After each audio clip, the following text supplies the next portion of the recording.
The Little My Girl. It was a cold and snowy New Year's night. The people were passing by with their warm coats, gloves, and scarves. They were all in the rush to go somewhere to celebrate the new year. The children were running around the streets, throwing snowballs at each other, playing and laughing.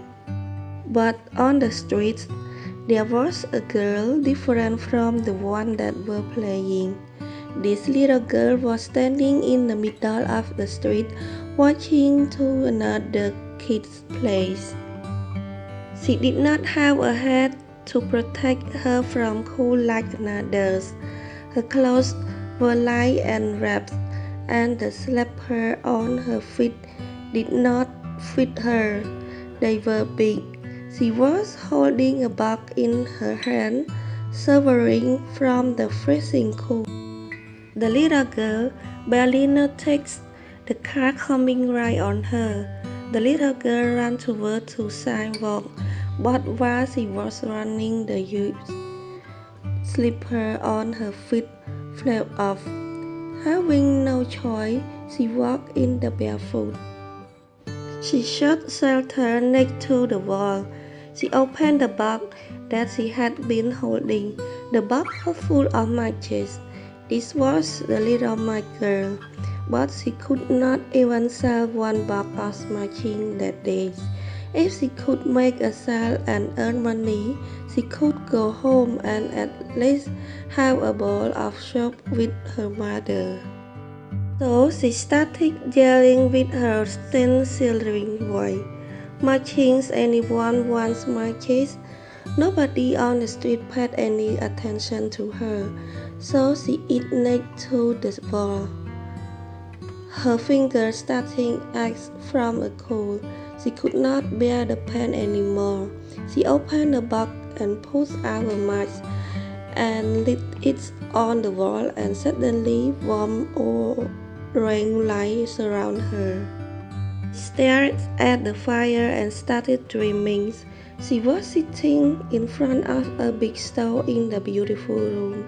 She had a warm sweater and furry boots on her feet and beanie on her head.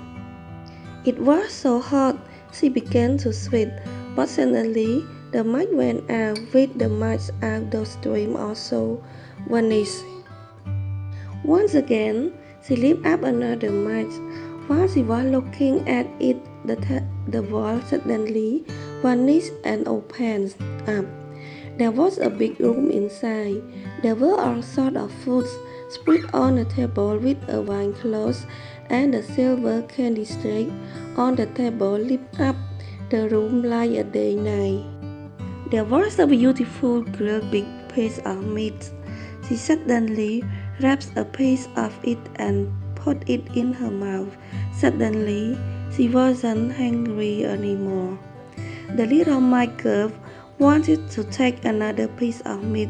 She reached out, but the match she had in her hand went out pretty fast. The flash on the table and the room vanished. Poor girl's hand broke and she threw it much away. Little my girl lit another match. Now she was sitting under a tree on a summer night, looking at the stars above. The little girl could not take her eye off the star. She never saw the sky and stars so clearly sparkling before. She also saw her grandmother there. Her grandmother was visible for a little woman, and then she disappears. To see her grandmother one more time, she lit up another match and started dreaming once again. Every time she lit a match, she felt as if she was seeing her grandmother and hearing her voice. She did not want this moment to finish, so she lit up the final match in a hurry. Her grandmother appeared in front of her again. She reached out of her arm to hold a little match girl's hands. They started to fly up into the sky together. The little girl felt sudden relief. There was no cold and hungry anymore. In the morning, the people who passed by on the street saw the little Michael laying down by the wall, her eyes closed but with a sweet smile with her face. She had a lot of burn marks around her. The matches which lit their flame brought her dream alive that no one would ever dream about. The end.